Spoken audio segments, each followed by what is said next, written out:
So again welcome back to my channel दोस्तों। जैसे हम बात करने वाले टीएस ग्रेवाल के solution class 11th accountancy part 2 होने वाला है, जिसके अंदर जो वो बाकी क्वेश्चंस हैं उनके सॉल्यूशन देने वाला हूं। मैंने पार्ट 1 ऑलरेडी बना दिया है भाई, फटाफट से देख लेना। उसमें मैंने 2 क्वेश्चंस करवाए थे, ये थोड़े से क्वेश्चन लेंथी थे इसलिए इसको सेपरेट करवाया है।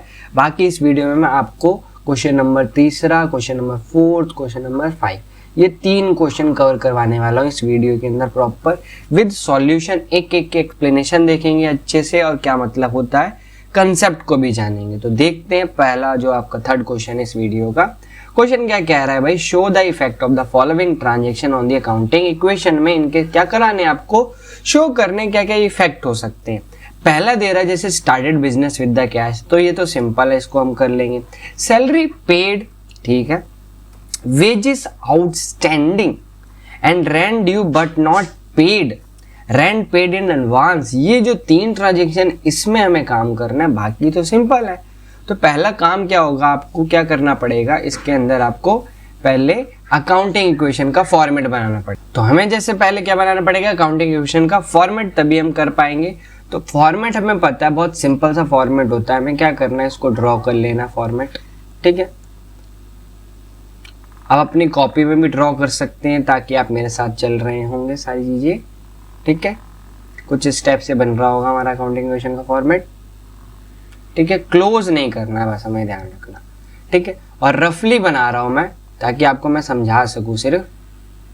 तो हमें पता है यहाँ पर एसेट आता है, ठीक है दोस्त, यहाँ पर equals to and liability plus capital. आगे बात समझ, यहाँ पर आप पर्टिकुलर्स लिख सकते हो नॉर्मल, और यहाँ से एक और लाइन खींच के हम प्रॉपर जो इसके अंदर आइटम्स वगैरह होते हैं तो उनको यहाँ पर लिखा जाए, ठीक है। थोड़ा ये लाइन को दोबारा से बनाते हैं हम, तो स्ट्रेट करते हैं प्रॉपर। Now it's good. पहली ट्रांजेक्शन यहाँ पर मैं यहीं पर ही छोटा सा 1 लिख रहा हूँ, इसी के अंदर लिख रहा हूँ start business with the cash. तो यहाँ पर आप सिंपल सा क्या लिख दो, स्टार्टेड बिजनेस, सिंपल। हम बिजनेस स्टार्ट करने जा रहे हैं तो ऑब्वियस ही बात है आपने कैश ही लगाया होगा, कितना, 50,000 रुपये। इसका दूसरा इफेक्ट क्या हुआ होगा, जैसे हमने लास्ट क्लास में भी डिस्कस किया था, अगर इन्वेस्टमेंट करते हो तो यही 50,000 आपका क्या बन जाता है दोस्त, इसी को हम कैपिटल भी कहते हैं। तो कैपिटल में भी अमाउंट ऐड हो जाएगा 50,000, क्लियर है। अगला कह रहा है सैलरी पेड। अगर कभी भी आपको कुछ पेमेंट की बात कर रहा हो, आप ध्यान रखना जब बात कर रहा है सैलरी पेड तो इसके इफेक्ट ध्यान से देख लो। ऑब्वियस ही बात है, पहला कैश में से क्या होना चाहिए, माइनस होना चाहिए। दूसरा कैपिटल से भी क्या हो जाएगा, ये डायरेक्ट माइनस हो जाएगा। आप खुद देखो, जब आप पैसा लेके आ रहे हो तो भाई कैश और कैपिटल में ऐड हो रहा है। अगर ऑब्वियस ही बात है, अगर जाएगा तो इन्हीं से माइनस होगा। तो इसको पोस्टिंग को लिखते हुए चलेंगे हम, यहाँ पर लिख देते हैं सैलरी पेड। क्या लिख दो, सैलरी पेड। तो सैलरी पे करी होगी तो ऑब्वियस ही बात है कैश कम, तो ब्रैकेट यूज करते हैं हमें माइनस के लिए, यहाँ कोई इफेक्ट नहीं। प्लस में 2000 यहाँ पर आप क्या कर दो, ब्रैकेट में बंद कर दो। यहाँ से एक स्ट्रेट लाइन आपको ड्रॉ करनी है, क्योंकि हर 2 ट्रांजेक्शन के बाद आपको क्लोज करना होता है। और क्या लिखना होता है भाई, यहाँ लिखना होता है आपको न्यू इक्वेशन। और ध्यान रखो जब भी आप न्यू इक्वेशन लिख रहे हो तो ये इक्वल आना चाहिए। जैसे चेक करो, ये 48,000 आ रहा है, इक्वल्स टू 0 प्लस में 48,000, यानी अभी तक हम सही कर रहे हैं। अगर ये मैच नहीं हो रहा आपका तो समझ लेना आपने उसी टाइम गड़बड़ करी है।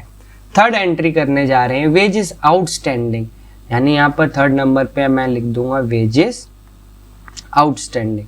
अगर मैं वेजेस आउटस्टैंडिंग की बात करूँ तो इसको समझते हैं पहले होता क्या है, ठीक है। तो थोड़ा सा बहुत ध्यान से इसको समझेंगे आप लोग। तो थोड़ा सा नीचे आ जाते हैं, ठीक है। अब बहुत ध्यान से देखना दोस्त, वेजेस आउटस्टैंडिंग किसकी बात करनी है हमें, वेजेस आउटस्टैंडिंग। वेजेस आउटस्टैंडिंग होता क्या है दोस्त, ये बताओ पहले। अगर आपको पता है तो अच्छी बात है, नहीं पता तो भाई जान लो, क्योंकि आपको उसकी नॉलेज होगी तभी तो आप उसको अकाउंटिंग इक्वेशन के डबल इफेक्ट बना पाओगे। तो वेजेस आउटस्टैंडिंग एक अमाउंट होता है जो कि क्या है, हमारा ड्यू है पे करना। क्या करना, ड्यू है पे करना। तो दोस्त ये आपकी पहली तो भाई क्या होगी, लायबिलिटी होगी। क्या होगी, लायबिलिटी, जो कि हमें पे करनी है। आ रही है बात समझ, जो कि मैं फ्यूचर में पे करने वाला हूँ। यहाँ पर अब यहाँ ध्यान रखना कि भाई पे तो नहीं कर रहा ना अभी, तो अभी नहीं पे कर रहा तो कैश में से तो कोई इफेक्ट नहीं होगा। आई बात समझ।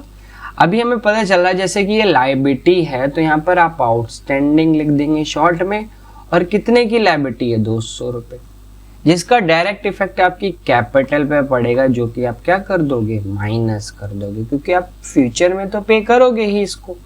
जैसी 2 एंट्री आ जाएंगी, अगेन आपको क्लोज करना है, यहाँ लिख देना है न्यू इक्वेशन, 48,000 रहेगा ये, लायबिलिटी में 200 चला गया और वही हमारे कैपिटल से कम हो गया। चेक कर लो, इक्वल आ रहा है इफेक्ट, क्लियर है। तो वेजेस आउटस्टैंडिंग की पोस्टिंग हमने क्या करी, बेसिकली लायबिलिटी में आपको प्लस करके एक कॉलम में दिखाना है और कैपिटल से उसी चीज को डिडक्ट कर देना, ठीक है। अगला है interest due but not paid, यानी इंटरेस्ट ड्यू है बट आपने पे नहीं किया, तो क्या आउटस्टैंडिंग ही की बात कर रहा है, आप ध्यान से देखें, बहुत ध्यान से, interest due but not paid, तो अगर आप देखेंगे तो बात तो वही कर रहा है, interest due but not paid, तो एंट्री क्या हो जाएगी इसकी, कर सकते हो आप लोग, बाकी कमेंट करके बताएंगे बच्चे आप। इंटरेस्ट आउटस्टैंडिंग हो गया, ठीक है। अब ये मत देखना भाई बच्चे कंफ्यूज हो जाता है, ठीक है।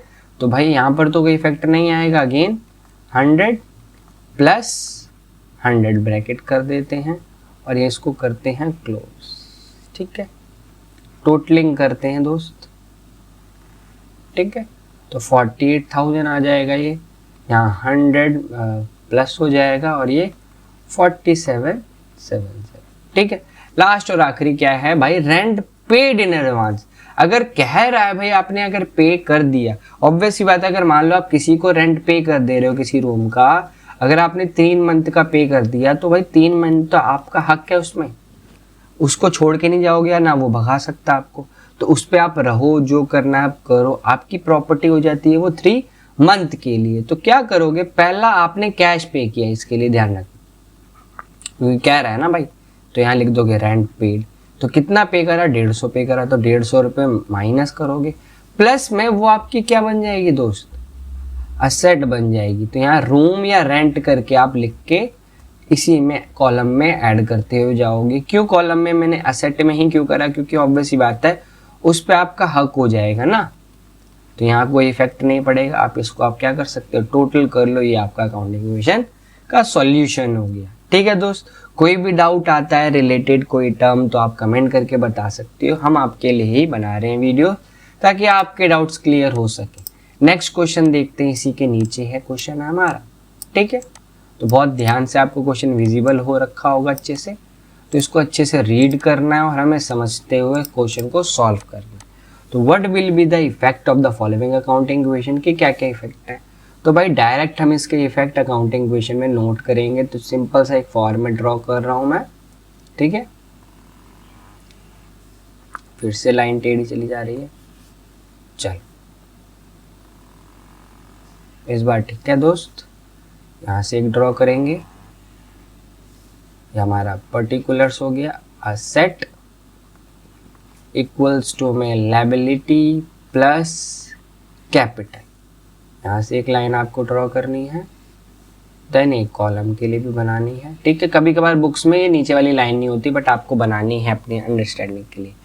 भाई यहाँ पर हरीश स्टार्टेड कर रहा है अपना बिजनेस 18,000 से, तो यहाँ पर सिंपल सा आप क्या लिख दो, स्टार्टेड बिजनेस, सिंपल, ज़्यादा हमें बड़ा नहीं करना। स्टार्ट कर रहे हैं बिजनेस, तो आपके बिजनेस में क्या आया होगा, कैश आया होगा, तो 18,000 कैश, यही मेरी क्या बन गई होगी दोस्त, कैपिटल। आ रही है बात समझ, इसको थोड़ा सा नीचे लिख देता हूँ, ये ऊपर हो गया ज़्यादा, ठीक है।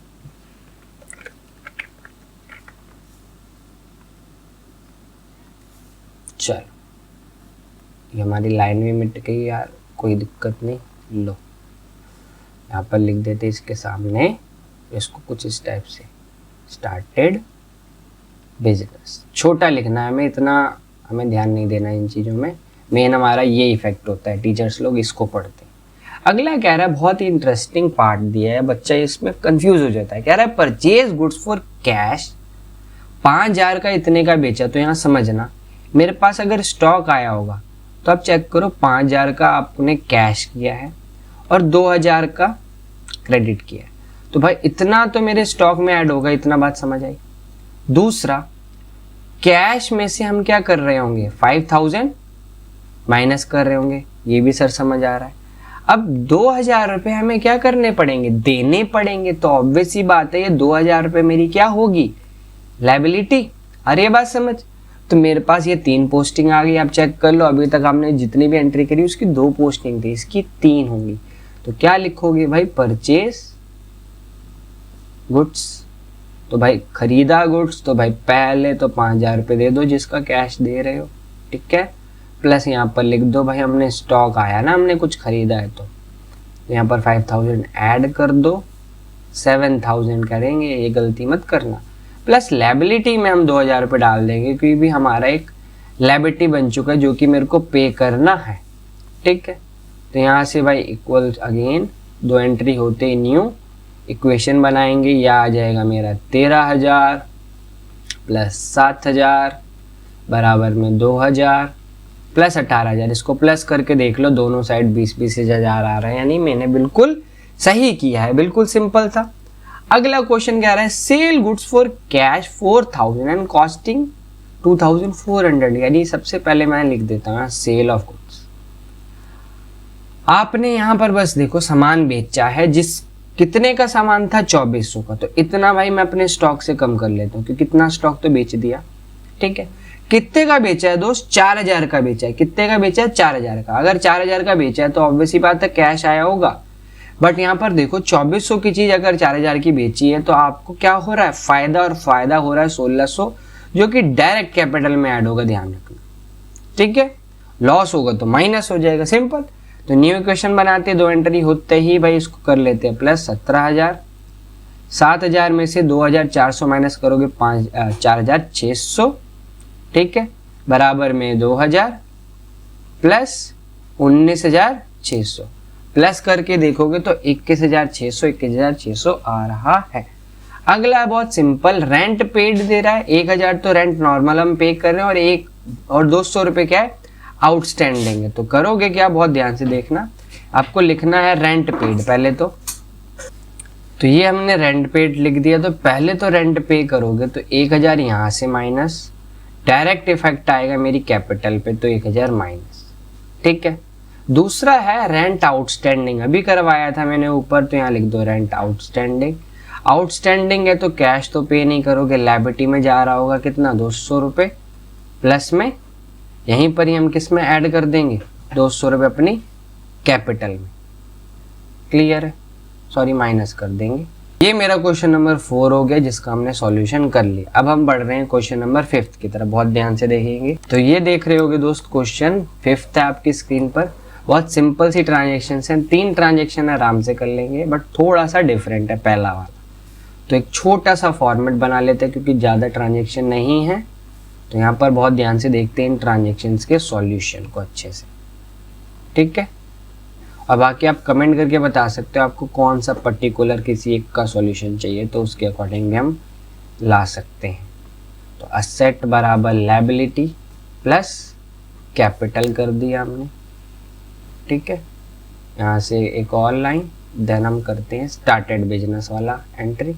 तो यहाँ स्टार्ट कर रहा है बिजनेस कैश से भी और गुड्स से भी, तो बहुत ध्यान से देखना। अगर मैं कर रहा हूँ स्टार्ट बिजनेस, तो स्टार्टेड बिजनेस, तो यहाँ पर मैं सबसे पहले भाई कैश लगा रहा हूँ, कितना, 1 लाख, प्लस में मैं स्टॉक भी लेके आ रहा हूँ एक साथ, कितने का, 20000 का, बराबर 0 प्लस कैपिटल में 1,20,000 आ जाएगा। आई बात समझ। तो मेरा स्टार्टेड बिजनेस करेंगे तो कैश आ गया, स्टॉक आ गया, और ये हमारा 1,20,000, क्लियर है। सेकेंड एंट्री क्या कह रहा है भाई, सेल कर रहे हैं गुड्स की, sale of goods worth 10,000 for 12,000। 10,000 की चीज को अगर 12 का बेच रहे हो तो 2,000 क्या है दोस्त, प्रॉफिट है। और प्रॉफिट किस में जाएगा, कमेंट करके जरूर बताओगे मेरे को। तो यहाँ लिखो सेल ऑफ गुड्स, ठीक है। कितना, 10,000 तो पहले स्टॉक से माइनस करो क्योंकि इतना स्टॉक कम हो गया होगा, बराबर 12,000 रुपये क्या आया मेरे पास, कैश आया, ठीक है। और ये बताओ भाई मेरा कैपिटल में कितना ऐड हो जाएगा, 2,000, क्योंकि फायदा है मेरा, ठीक है। तो यहाँ पर आप न्यू क्वेश्चन बना लो, सिंपल। आगे बात समझ। इसको ऐड करेंगे 1,12,000 प्लस 10,000 माइनस कर देंगे कि स्टॉक चला गया बराबर 0 प्लस में 1,22,000। टोटलिंग करेंगे तो दोस्त क्या आ रहा है, इक्वली आ रहा है, आप चेक कर सकते हो। लास्ट ट्रांजेक्शन देखने वाले हैं, क्या है, परचेज फर्नीचर ऑन क्रेडिट। आपने अगर उधार सामान खरीदा है तो भाई यहाँ पर सबसे पहले परचेज फर्नीचर। अभी तक चेक करो, जो भी स्टॉक था तो मतलब गुड्स वगैरह था तो स्टॉक में ऐड करे थे। जब कोई स्पेसिफिक फर्नीचर या कोई स्पेसिफिक असेट खरीदेगा तो आपको कॉलम उसी के नाम का बनाना है, फर्नीचर। आगे बात समझ। तो भाई उधार खरीदा है तो कैश में कोई इफेक्ट नहीं, ठीक है। प्लस कितना, 30,000 इक्वल 30,000 लायबिलिटी में चला जाएगा प्लस 0। क्लियर है। इसको टोटल कर लो फटाफट से, ठीक है। तो अगर टोटल करेंगे तो यहां पर भी आ रहा है इस टाइप में 30,000 प्लस 1,22,000। इसको कर लो ऐड तो ये दोनों क्या आ रहा होगा दोस्त, बिल्कुल इक्वल आ रहा होगा। आगे बात समझ। तो ये हमारा हो गया प्रॉपर सॉल्यूशन, कहाँ तक, क्वेश्चन नंबर 5 तक। हमें अब ये हो गया हमारा वीडियो खत्म। नेक्स्ट वीडियो में बाकी सॉल्यूशन लेके आऊँगा मैं जल्दी से जल्द, 3-3 करके, या जल्दी जल्दी मे बी 1 शॉट बना दूँ मैं आपके लिए। मिलते हैं नेक्स्ट वीडियो में, तब तक के लिए चैनल को सब्सक्राइब करें।